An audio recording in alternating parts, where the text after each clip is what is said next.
Hi everybody, this video is going to be talking about matrix basics, and just to let you know where we are still in Unit 3. Systems and matrices go together, and we will figure out how that all comes together towards the end. But a couple of basics.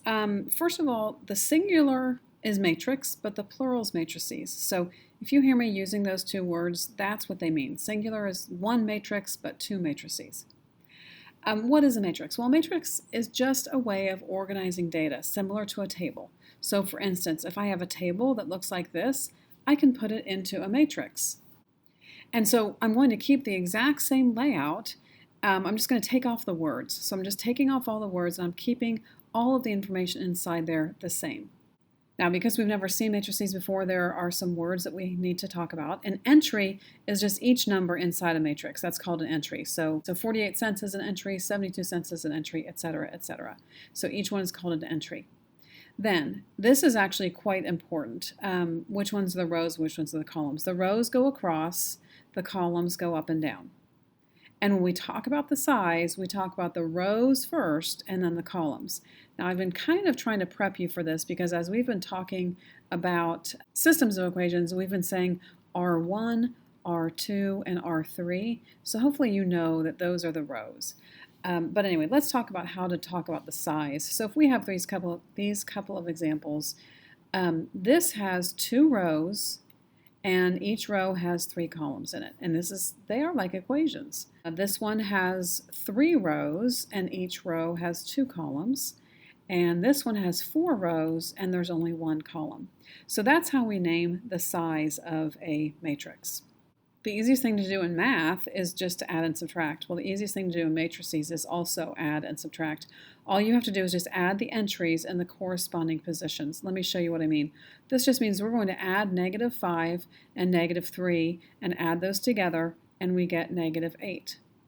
And then we add 7 and 8. I should go across because that's how we really go. So let's go 8 plus -4 is 4, -9 plus 0, 7 plus 8, 0 plus 6, and 12 plus -5. So it's really easy. You just go straight across and you add the numbers that are in the corresponding positions. Of course, if we have a minus sign, we just have to pay attention and make sure that we are doing the subtraction that we're supposed to do. So when I set this up, -2 minus -7 is -9. 0 minus -8 is a +8. 3 minus 0 is 3. 6 minus 4 is 2. And so that is my answer matrix. All right, matrices can be a variety of sizes and shapes. And if you look at these, this is 2 rows, this is 3 rows. You cannot add those together. They are different sizes, and if they're different sizes, you cannot add those together. Okay, let's turn the page. When we have matrices, we have a variety of different kinds of multiplication. The first kind, the easiest kind, is called scalar multiplication, and it's very similar to what we were just looking at a minute ago. It's kind of like distribution. You just take that outside number and you multiply it by every single thing on the inside. So if I take 2 times 6, 2 times -2, 2 times -3, and 2 times 8. When you have this matrix, these are not operations. These are just negative signs. It just goes with that -4. Again, it's like this is a table, basically. So you don't add those together or anything. Those are just separate. All right, in this next section, we are not going to do every single one of these, but we are going to do a couple of them. So we can maybe start with 2 times c. To take 2 times c, we just take 2 and we multiply it by every single number inside there, like distribution, like what we just did a minute ago. So if I take 2 times c, that's going to give me a 0, and a -8, and a 6, and a 14. That is how you multiply 2 times c. What if it's a little bit more complicated? What if it's something like this? Well, in that case, I'm going to take a second to write this down. So copy down matrix A, and then copy down matrix 2C, and we're going to add those together. Okay, so I have matrix A is -8, 9, 1, -3, and then 2C is right here, so I just copied that down. Now I just need to add those together. Take a second to pause the video here and add these two together. Okay, when you add those together, you should get -8, 1, 7, 11. So that's just some basic adding and multiplying of matrices. Sometimes, and you will actually see these kind of problems on ACT, which is why I like to keep them in this class, because I want you to go to the ACT and you are prepared. So you will see matrices on ACT. Sometimes on the ACT, they will have them where there's like missing pieces. See, we've got an A, B, and a C here. When we have something like that, all you have to do is set up a little mini equation to solve for each missing term. For instance, I'm going to focus on the A. So here's a 2, here's an A. And so I should be able to say that 2 times A is equal to, well, the corresponding position over here would be 14. So in other words, A is 7. I'm going to do the same thing for B. 2 times B is equal to, the corresponding position over here is 22. So in other words, B is 11. And for C, it's a little bit different, but no, I don't think it's too different. I think you can do it. You're going to take 2 times negative 9 and set that equal to C. And so that's negative 18. And so when you're solving for individual entries like that, you just set up little mini equations. Example number 4, find the missing matrix. So this is a little bit different. We still have the missing variable, but it's a whole matrix that's missing. And so we have to figure out, well, what matrix would that be? So in other words, I'm trying to think of, okay, 3 times what matrix would give me this matrix? That's what I'm trying to think about in my head. Well, imagine if this was an equation, which of course it is an equation, but if let's say we are solving for A, which is what we're trying to find the missing matrix. If we were solving for A, one thing we could do is divide by 3, right? The thing is, in matrices, we don't like to divide with matrices, so we're going to multiply by 1/3 instead. So in other words, if I multiply this side times 1/3, and I multiply this side times 1/3, then what will I get? Well, one thing is 1/3 times 3 is 1, so that's 1A. Well, 1A is just A. And then on the other side, we're just going to go through and take each number times 1/3, or basically divide by 3. But with matrices, we call it multiplication. So 27 times 1/3 is 9. Negative 72 times 1/3, you might need a calculator for that. It's negative 24. 0 times 1/3 is 0. And again, I should have been going across and I went up and down. Sorry. Negative 63 times 1/3 is negative 21.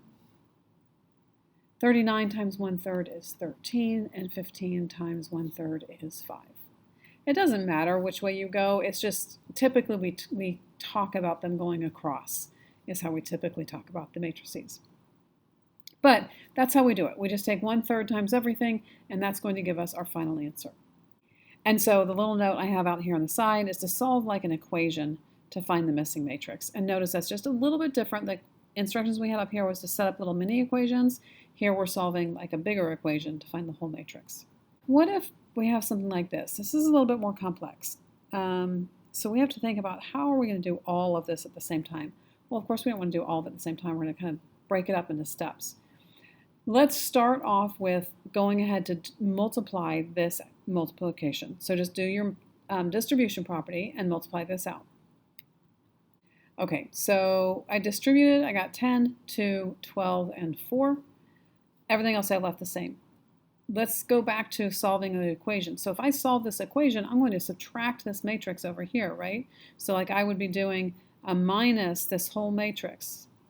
And I know there's not a lot of space here, but I'm going to subtract that matrix from each side. So when I do that, I have a negative 3a over here. And on this one, I'm going to take 3 minus 10, 20 minus 2, 12 minus 12, and 16 minus 4. So I have 7, 18, 0, and 12. Then I need to solve for a. And so if I'm going to solve for a, my next step would be either to divide by negative 3, but in matrix multiplication, we want to say multiply by negative 1/3. So we're going to multiply both sides by a negative 1/3. And again, I'm kind of running out of space here, so I'm kind of scrunching it in here. 7 times negative 1/3 is a negative 7 over 3. 0 times anything is 0. I should be going across, and I didn't. 18 times negative 1/3 is a negative 6, and 12 times negative 1/3 is negative 4. So that is my answer matrix. You could always check that like you would a regular equation by plugging it in. And you should be able to plug it in there and work it out, and it should come out to be the right answer. Now, before we leave this page, I forgot to add something. So can you please add this information to your notes? I don't think you have to write down every single one, but maybe just make sure you're understanding what's going on. Matrices have their own notation and symbolism and everything else. So you might see something like this, A with a subscript of 13. It's not 13 actually, it's 1, 3 is what it is. So if we're looking for A13, where do we look? Well, remember we talk about rows by columns. So A13 is in the first row, the third column. So keep that in mind. So this says determine the order. The order is like the size. So the order, this has 1 row and 4 columns. And then if we're looking for A13, A13 is 8. Let's take a look at the next one. What is the order of it? That's the size. Why don't you take a second to find out what is the size of this and then find A13 or A13. So pause it here and see what you come up with. Okay, so the order, 3 rows, 4 columns, 3 by 4. A13, first row, third column. Last one over here, same thing. Give a second to pause it and see what you come up with. All right, the order is a 2 by 3, 2 rows, 3 columns. And A13, first row, third column is 1. All right, we will work on this more in class tomorrow.